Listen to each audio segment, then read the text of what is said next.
That's kind of related.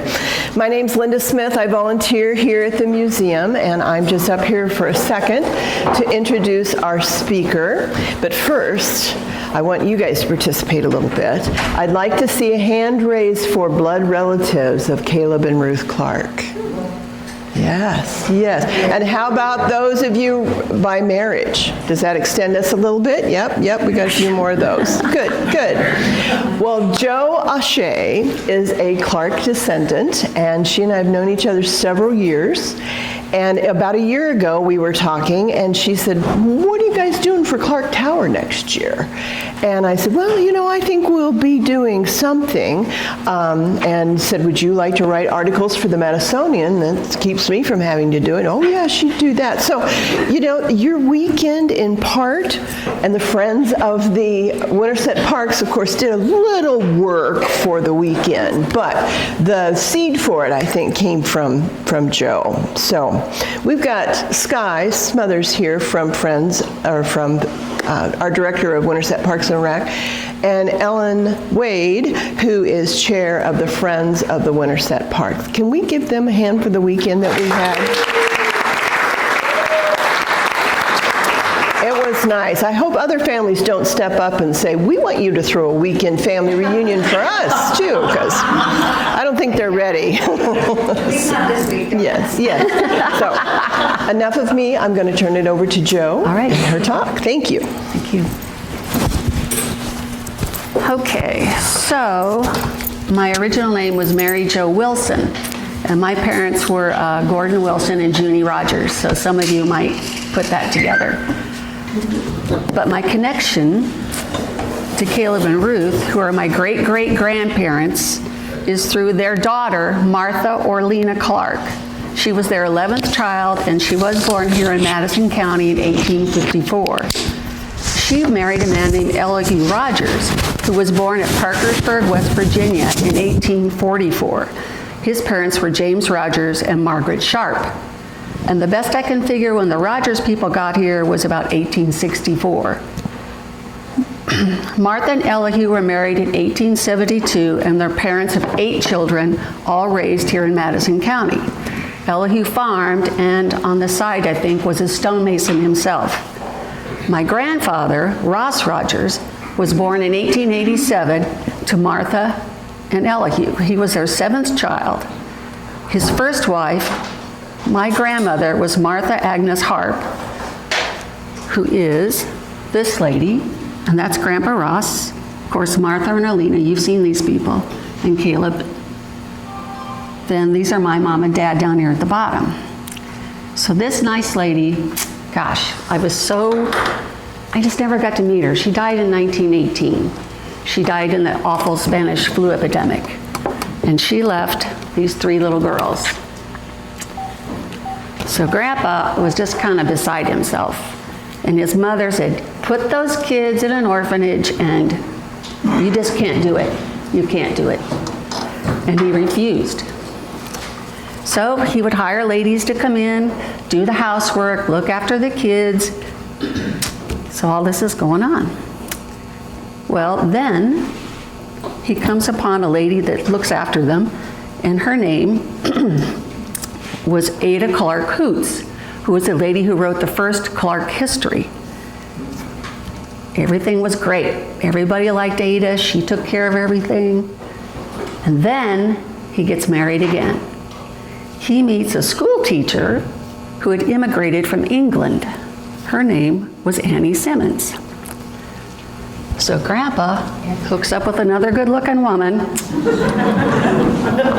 and they have a child. Her name is Kathleen. Okay, so here's the other part. I research and write. I've never spoke before, so just hang with me. So my parents, Junie Rogers and Gordon Wilson, met at the little store that Grandpa and Grandma ran next to their house, and it was called Rogers Grocery. The little building is still there. It looks more like this now, down on Summit Street. But he said, Dad said, that was the hangout. If you wanted to meet the girls in town, that's where you went.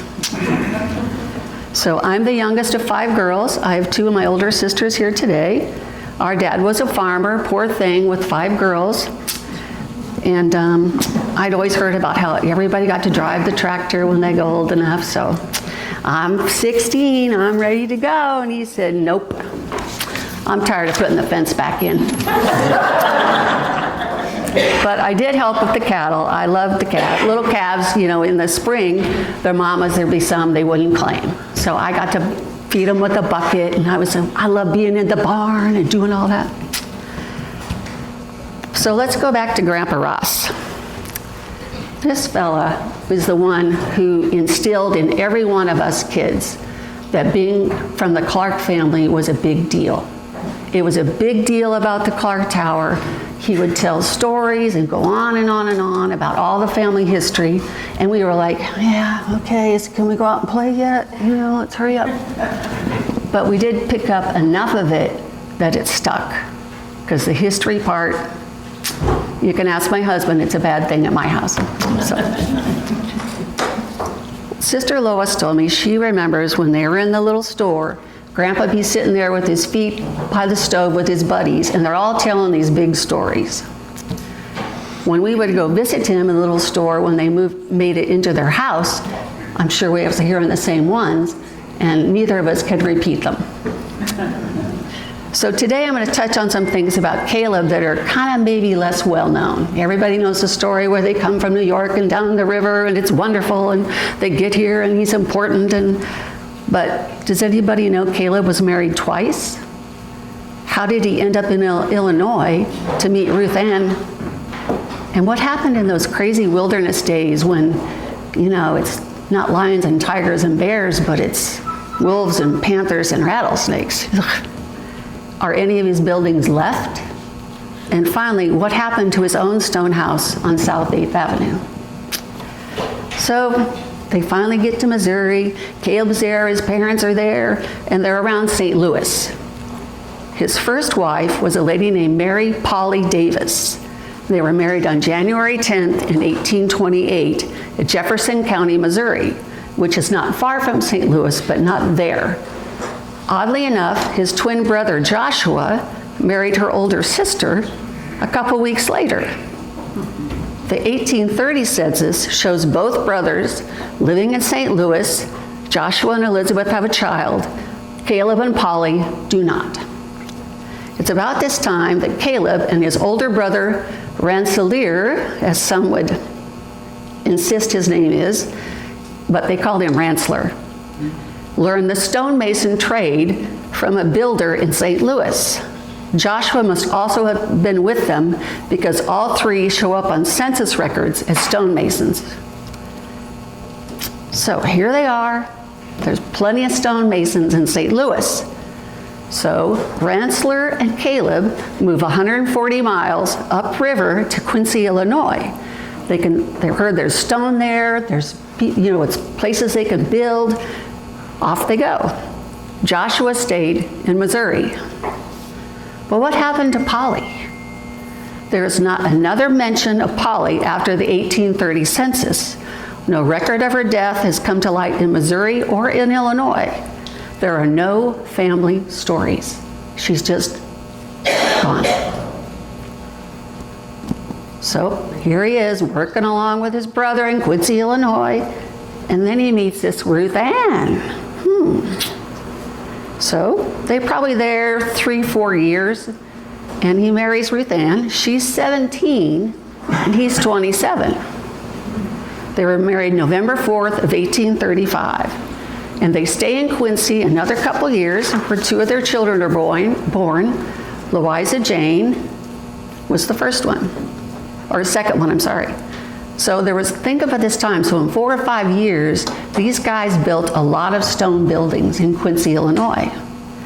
So at the 1934 family reunion, Ruth Clark, who was Joshua Clark's daughter, reported Uncle Joel had visited Quincy and seen some of these buildings. Now, he died in 1927, so who knows what's left, and he certainly didn't leave us any addresses. So after this, the family moves back to Missouri for several years, and then it's on to Iowa. So Joel Clanton, one of the Caleb's brother, or his brother-in-law, said they left on March 1st. So it's Caleb and Ruth, Grandma Clanton, her 3 sons and their families, along with 2 young men named Charlie McRae and Reuben Lee. So imagine you're driving around, you each got your wagon, most of them had oxen, Grandma had horses. There's 18 children under the age of 12 in this group. They're also herding sheep, cows, and horses. I mean, this is not your usual family vacation here. So they're going along, and then when they get to Iowa, there's no more roads. Now they have to break their own trail to go with all this commotion. They finally arrive in Madison County in May of 1846, but they get there and some of them are looking around going, I don't like it. And they wanted to move on. However, just because there was nothing but panthers, wolves, and rattlesnakes, there was plenty of wild game to eat. Okay, there was no place to get your flour, cornmeal, or sugar, but Grandma Clanton said, nope, we're staying here. She was determined, and the quote was, her judgment prevailed. The first place they lived was near something called Steel Branch. It's supposed to be 2 miles west of St. Charles. Now, anybody from up there might know if it still exists or where it was. But it was here one night, the children are waking their dads, like, there's something on the roof. There's something on the roof. We think it's a panther. So he gets up, he goes outside. There is something up there. He's not sure what it is, so he lights this big fire.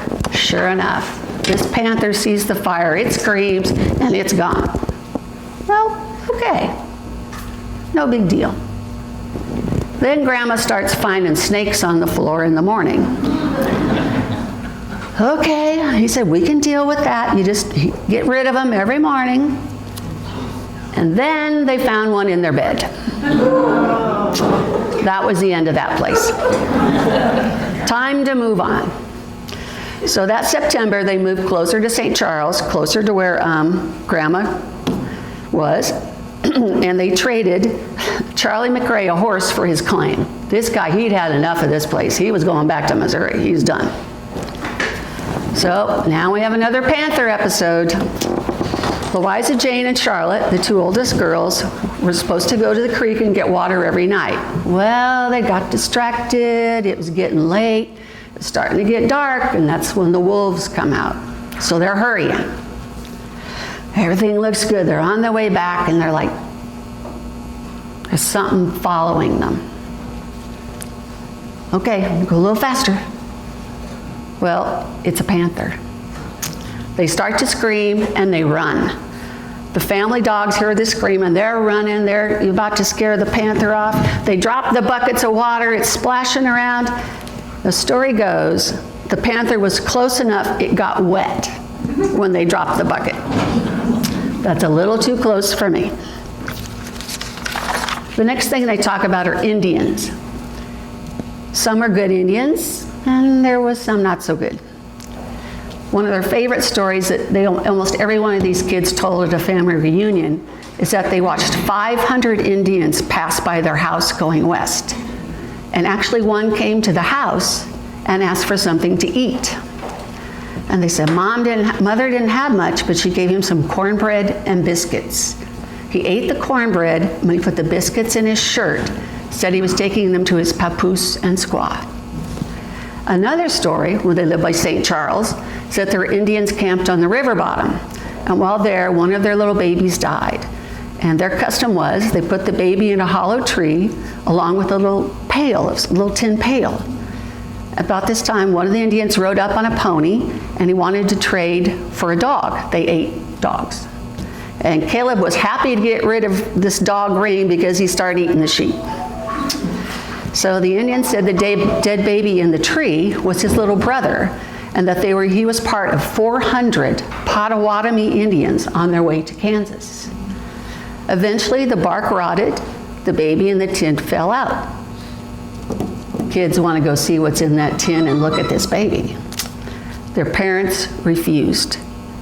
Nope, not happening. Caleb was like, I wouldn't want somebody doing that to my children. I'm not going to let you do it to someone else's. I don't care if they are Indians. Just another little story about who he was and that everybody mattered, not just people of his own race. Then there's the not so friendly Indian story. In that November, Grandpa had to go to Oskaloosa to get cornmeal, sugar, and flour. There was nothing closer than that. It would take him 3 days. While he was away, 3 Sioux Indians rode up to the cabin. One dismounted and asked for something, but Grandma wasn't sure what it was he wanted. She offered him food and he got mad. She was starting to get desperate when one of the girls saw a man about to pass by on a horse. So they're hollering out the window for this guy to come to the house. Well, here he comes. He had a gun and told him the soldiers were coming. They better get out of there. Well, sure enough, they left. Grandma just said, oh, thank you. Oh, you're such a godsend. Thank you, thank you. But nobody slept that night. The other story they tell about being in the wilderness was living closer to Winterset is when the scarlet fever was raging. Now, you don't have any doctors, so the neighbors just looked out for each other. Night after night, the story goes that Ruth rode her horse to care for the sick and the dead. And sometimes she had to take her littlest one with her, who was about 2 years old. Grandpa did the same thing. It was a terrible, terrible thing, these diseases. They weren't really, probably didn't even know what they were, but they just looked after each other. It was just all there was, and you did it because that was the right thing to do. But my favorite story about him is the story of a sick Mormon who was passing. The Mormons were often seen passing on their way to and from Mount Pisgah. This would have been 1846 to 1852, because Pisgah was where their religious center was. Now, as a whole, nobody liked the Mormons. They were shunned and despised because of their beliefs. So this guy's going by the cabin, and obviously he's very sick. So Grandpa says, man, you are so sick, stranger. You just stay with us until you're better. And he said, oh, you don't want me. I'm a Mormon. But Grandpa said, nope, heaped on the hickory logs and nursed the poor Mormon man back to health. Another sign of who he was. So then there's a fellow named Judge Lewis, who was a friend of Caleb's and a local historian here in town. He said Caleb started his stonemason business in 1855. There have been some reports he started his house in 1854, but I have been unable to confirm that at all. He was working on it in 1855, as well as 2 other buildings, which would help explain why when he moved in, it wasn't finished. One of these buildings was a large 2-story home for Dr. John Gaff on the corner of Court Avenue and South 2nd. Years later, it would be the Arcade Hotel. Now, I remember when that was there. I think now it's the Firehouse. Is that what it is? Yeah. The other thing he was working on was the First Christian Church on West Court between 2nd and 3rd Avenue. There are no photos of this, no pictures, but it was said to have 1 story with a gable door, just like the North River Schoolhouse. That's what it would have looked like. Caleb's original house was 20 by 40 with 18-inch thick walls. The front of the house was the 20 feet and it faced the road. The first room was a living room, the second was their bedroom. The 40 feet of the house was behind it. It was a huge middle room and the kitchen. So it was late in the fall of 1855, they move in this house with 9 kids, no roof. The fireplace was not inside the kitchen and the floor was still dirt. So they leaned boards against the walls of the house and made their beds underneath. And that was good until October 1st, when they woke up and there was snow. Caleb went ahead and finished the house, and they lived there many years. And he continues to build. I mean, the way it's told by Judge Lewis is you would never know how many schoolhouses he built, how many single homes, but there are things that still exist, which is like this piece over here. You can come check this out later. But the buildings on this side still exist, and I know some of you've seen them. Some of them are in town, some of them are not. And we just had such a great time finding some of these things. One of them, we just couldn't seem to find it. We couldn't find it. We're going along. Somebody gave me a hint. Well, there was 3 of us. One was the getaway driver because we didn't actually have permission. So here we are, you know, it looks pretty good. And then, you know, they kind of had to like make it look bad, me peeking with my butt hanging by the window. But anyway. And the buildings on the other side, about the ones that aren't here anymore, a lot of that wasn't Caleb's fault. It wasn't because the building was faulty. 2 of the buildings in particular crumbled because they had the bright idea to put a basement underneath them. That did not go well. One was what is the place where the old Penny's building was on the south side. It's exactly what happened to it. They tried to build a basement.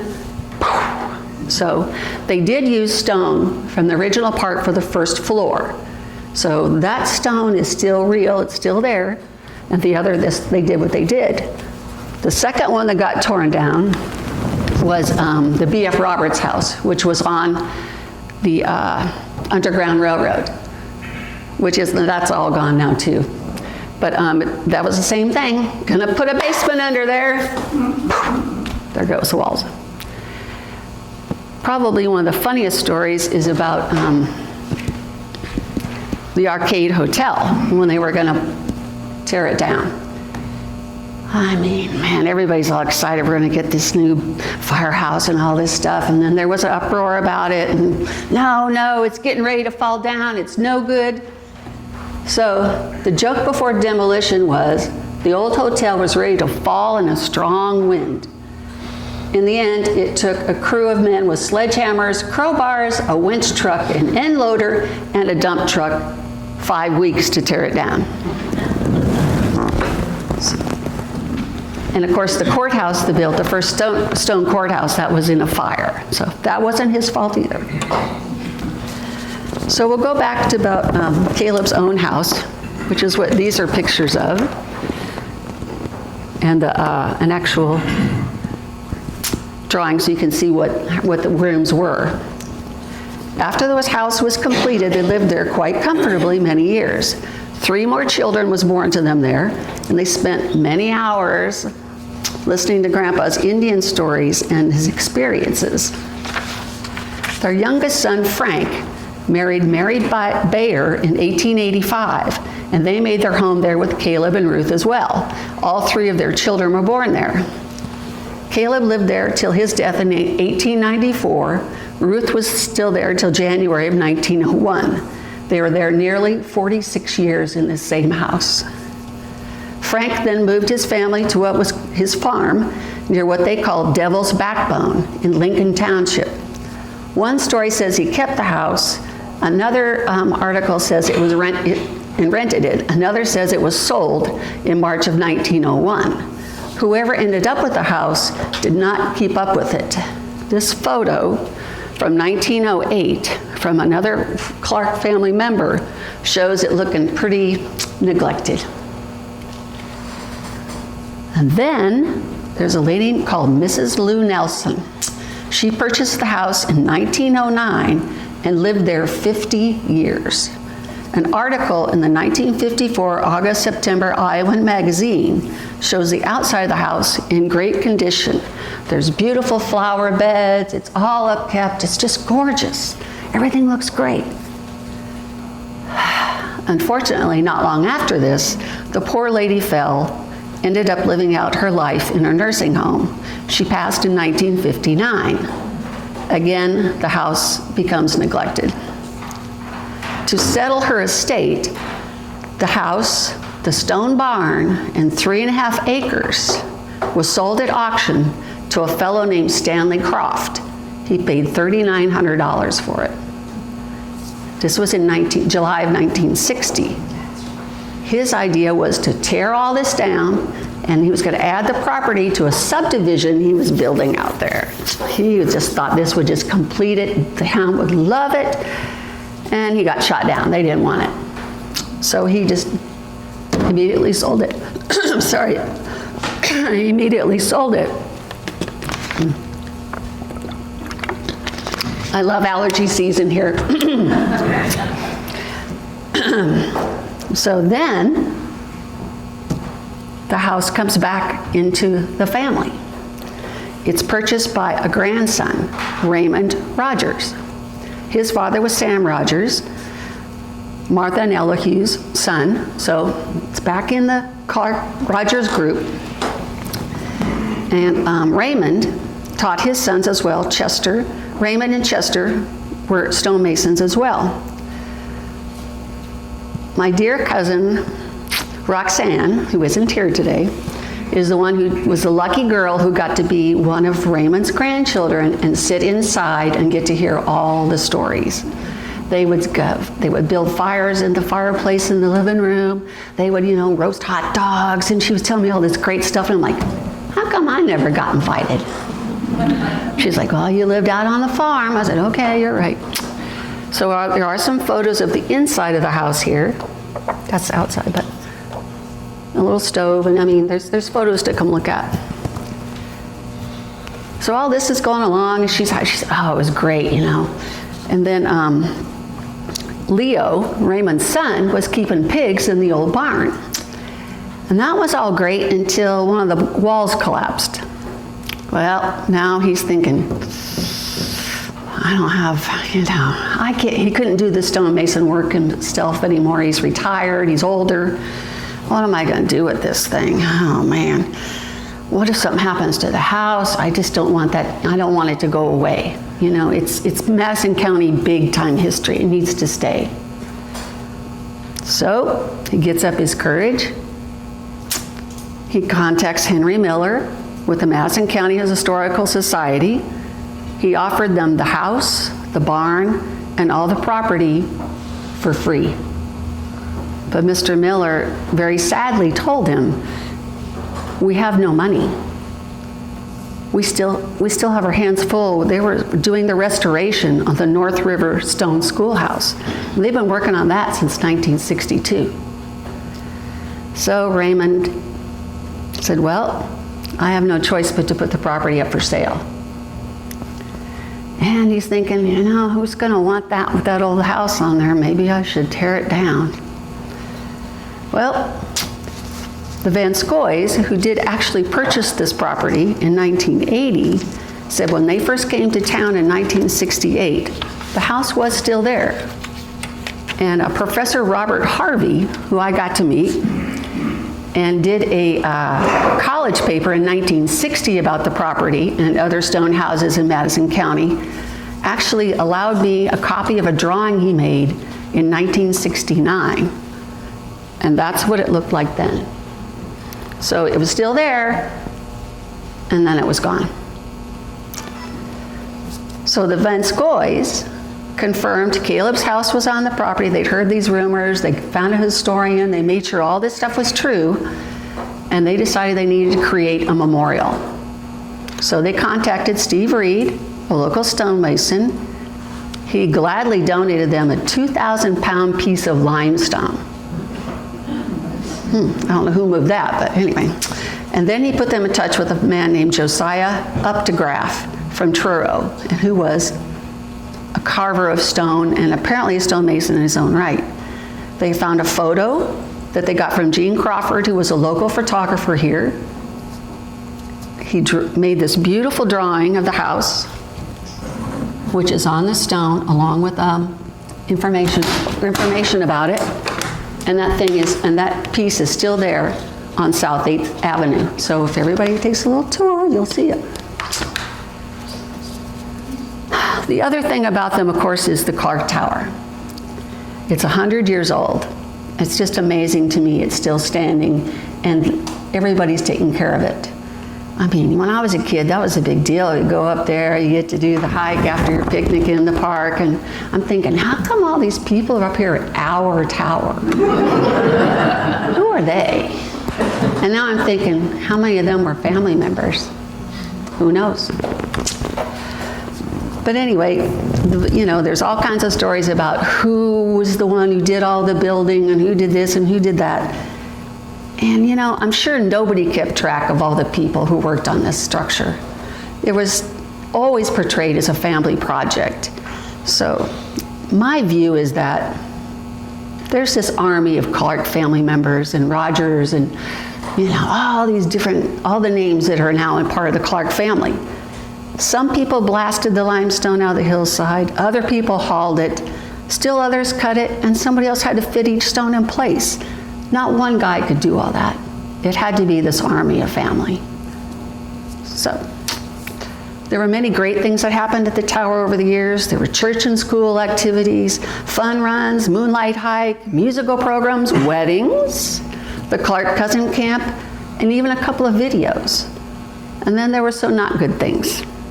Apparently there were some trashy visitors who left all their garbage, and the volunteers often had to go pick it up. And then there were the many cases of vandalism. Some of these vandalism things cost thousands of dollars to repair. It is one thing I will never understand, why or what someone gets out of that. But the biggest threat of all, of course, was on March 5th, 2022. The EF4 tornado is headed right for it. This thing should be gone. At the last minute, the tornado veers away, leaving it perfectly intact. So, in my own Clark Rogers storytelling style, I will say, the same army of family members who built it, circled it, and said, not today. So in conclusion, we'll talk about Caleb just himself. He was not only a builder of buildings, but he helped shape his community. He was a simple man who believed in God and the golden rule. He walked the talk he spoke and practiced what he preached. He was not one to complain and had a large soft spot for his grandchildren, making sure they ate before any of the adults whenever there was a family meal. And while we don't know if he was formally educated, we do know he loved to read, which made him an educated man. He and Ruth built a huge family. They had 14 children. Their first, Louisa Jane, born in 1836, and the last, Estina Bell, was born in 1863. 27 years is a long time to be having children. 11 of these children reached adulthood, and they taught them honesty and hard work were the tools to success. And I believe that was handed down to each generation. He was a grand storyteller. I mean, actually, 2 of his stories were actually published in the 1915 Madison County history. And this story is about the winter of 1848 to 1849. It was known as the long, cold winter. He was living on the claim near St. Charles, and he would often tell the following story, which he appeared to believe really occurred. He had a small bunch of hogs called razorbacks, feral hogs, and a few acres of corn he had not picked when an early and deep snow fell. When the storm was over, he's out looking for these pigs. He couldn't find a trace of them. More snow fell. Now he couldn't gather the corn at all. It was all piled up with snow. He's like, oh well, I guess the hogs are dead somewhere. So towards spring, he started out across this field, all of a sudden finds himself underneath the snow, among a bunch of pigs. And then the pigs disappeared. So while trying to get out of the snow, he discovered tunnels, and they went every which way. A few days later, when the snow is melting, he finds the hogs all alive and fattened up for market. They had been in the cornfield during the first snowstorm, and were entirely buried. Like moles, they made their way underneath the snow, creating runways all underneath the snow in the field. They ate the corn, and the snow was their water. There was even a sow had babies, so it goes, and they were blind because they'd been in the dark all this time. So he pries their little eyes open, and they get it figured out, and takes the hogs to market. Ta-da! Life was great. So if you think that one was a tall tale, he has a story where a cow climbs a tree, got stuck with its head in a hole, and was eating, just the little new green leaves till someone could get him down. Thank you so much for listening. I hope you learned something new, and I hope I didn't make you crazy.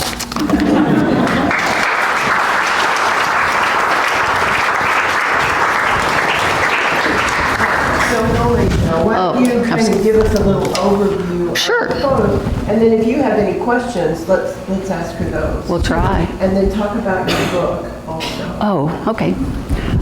Like I said, there's Ruth and Caleb, Martha Orlina and Elihu, Grandpa Ross, and my real grandmother, Miss Agnes, my mom and dad just before they got married,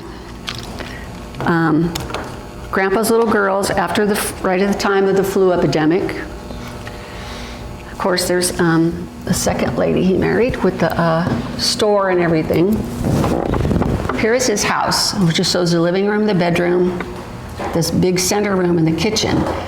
I'm thinking that these kids were all sleeping in this middle room because there are stories about them being beautiful antique beds in there. So Roxanne told me it was freaking huge, is what she said. The room was just amazing. And then, of course, there's the article about Grandpa Ross. It was from 1960, and he was talking about just different history things. And he probably did get a little, it was easy for the Tribune to do an article on him because his youngest daughter, Dawn, was working for the Tribune, so we get to get a little extra. This is original, one of the very early photos of Clark Tower, which hung in Grandpa's house. And later ended up in the cabin in Missouri he built. And it's still in the family. These, of course, are pictures on the left are all the things that are still standing, which is just a few of them. There's many. This talks about, these are tools he probably used, his building style versus the other guy at the time who was a little fancier, but it had a totally different look for his buildings. And these are the buildings that are no longer with us that have a little story with them. And all of that is in Caleb Clark the Builder, and I do have some left if anybody would like to purchase one today. So, questions? Uh-oh, okay. You mentioned the name Clinton. One of them married into the Clinton? Yes. Caleb married a Clanton. Ruth Ann was a Clanton. So Clinton Creek. Correct. Yes, that is correct. Mm-hmm.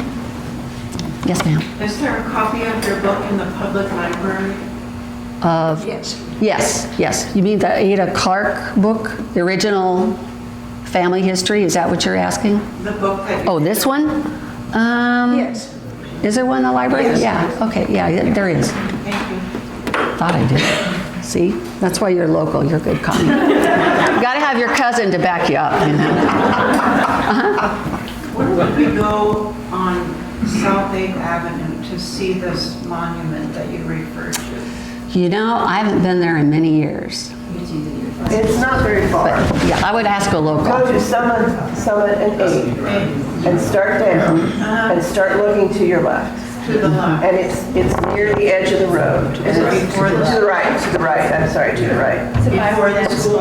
Way before the school, not far from It's Summit. early, yeah. Thank you. Yeah. I was born in Madison County, but I lived in Louisiana almost 30 years, so I need to take a little tour myself. My mom helped me in that Clark Tower. Yes? She carried rocks up it when she was 7 years old. She was the daughter of Caleb Clark's daughter. I think she's in Caleb Clark, the Builder book. I mentioned her. Yes, ma'am. Not a question, but just a fun fact. Sure. The first house that my husband and I bought was from Leo Rogers. Okay. And I heard his name then. Yes. You know, he was a stone. Yes, person he was. as well, it was on the corner of Husky Drive and South 8th Avenue, so it was that same. Oh, well, there was family lots in Yeah. that neighborhood, yes. Yes, that's cool. Was it a brick house? No. Okay. But Leo did lots of things. He was a construction guy, yeah. Got to meet Leo once. Uh-huh. This is just a comment. as Sure. well. For 26 years, my wife and I lived out of where the CCC camp. Oh, cool, yeah, yeah. Every Thanksgiving, our children would come home, our grandchildren and so forth, and we always packed everyone together and hiked Yep. to Clark Yep. Tower. Aw. That was a ritual. Yes, yes. And I was glad it wasn't just family, you know, it seemed to get everybody in the area. Uh-huh. Yes, go ahead. Where was the cabin that's in the city park? Where was that originally located? Oh, I'm not sure about It that. was originally located in Douglas Township, which would be northwest of Winterset, beyond the airport, out by the stone school, yeah. They did a wonderful job redoing it. It's beautiful. Anybody else? Yes. It would be interesting to ask how many of us had family reunions at Winterset City Park. That's The good. ritual was, I mean, I'm from like Dallas County, but a couple of our reunions Were there. were at Winterset at the park. Okay, so how many went to a family reunion at Yeah. some time in City Park? Yeah. And if you're old enough, you got to walk to Clark Tower. Right. Yeah. Yep. That is correct. They got something?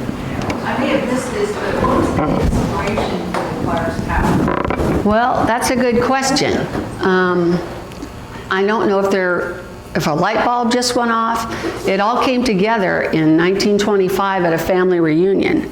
And my best guess is that in 1923, and I have that somewhere, there was an old settler's medallion that had Caleb and Clark on it. And I've always wondered if that was the trigger. That they're like, well, gee, we should do something for them too.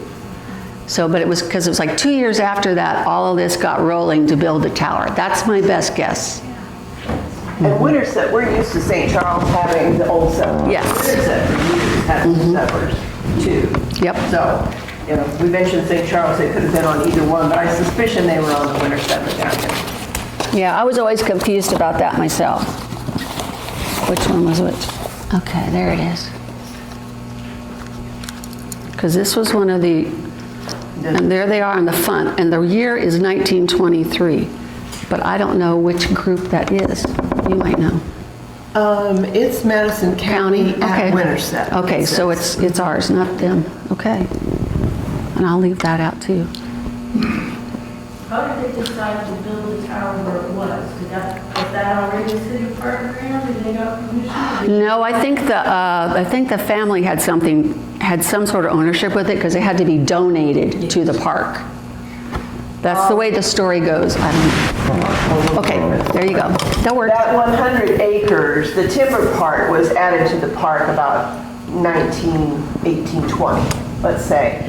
And actually the city park, they owned all that land and they owned the CCC camp. And we Yep. think, gosh, there's a road right there, but the road went behind it at that time. So that all was city park and actually CCC rented it from the Used to be city. able to drive on the highway, or Yeah. what was CC's camp all the way across through Middle River Park and Yes. around and up. Yes, Middle River Park was connected to Clark Tower and all that.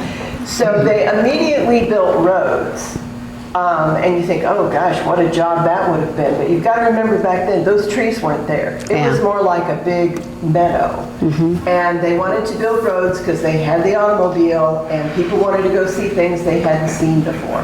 You know, that you could only see on horseback. And you're a lady in a long dress and now you've got a car. Yeah. I want to see that. So it was easy to make the roads and they went to that lookout point. That's what attracted the cars there because they could have that big vista. Long view.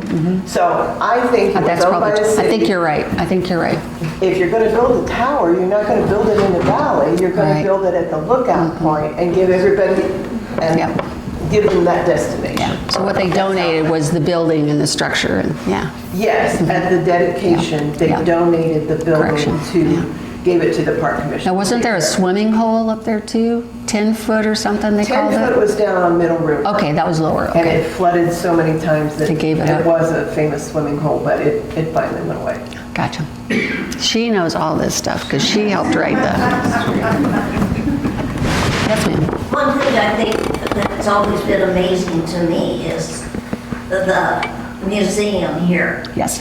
has original artifacts from the park. Yes. And I always thought that was really amazing that those have been passed down and left here at the museum where And that's all that thing where it's pounded into your head that history is important. And I think that's how, people come to bring things here and keep them coming. I tried to do a little something this weekend. It didn't work, but you're going to get some more stuff. Yes, if you have family stuff and don't have family who's interested, and it's Bring it. related to Madison County, this is a place that can keep it for everyone to enjoy. Yep. And that's the best part about it. Uh-huh. I admire you greatly. We all have this in our background, but we don't have it composed like you've done. Aw, well, thank you.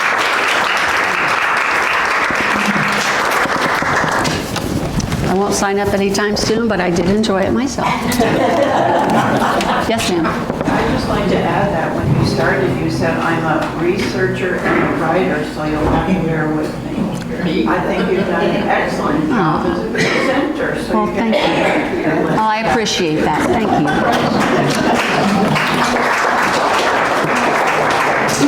All right, is that it? More goodies, more coffee. Take a look at Yep. the artifacts here. Yes, please come up and check. I'll be happy to, any questions about this stuff? Next month's Hill of Beans, we're going to celebrate another birthday. It's the courthouse, it's 150th. Oh, my gosh. So we're going to talk about the structure and some stories that go along with it. Local historian.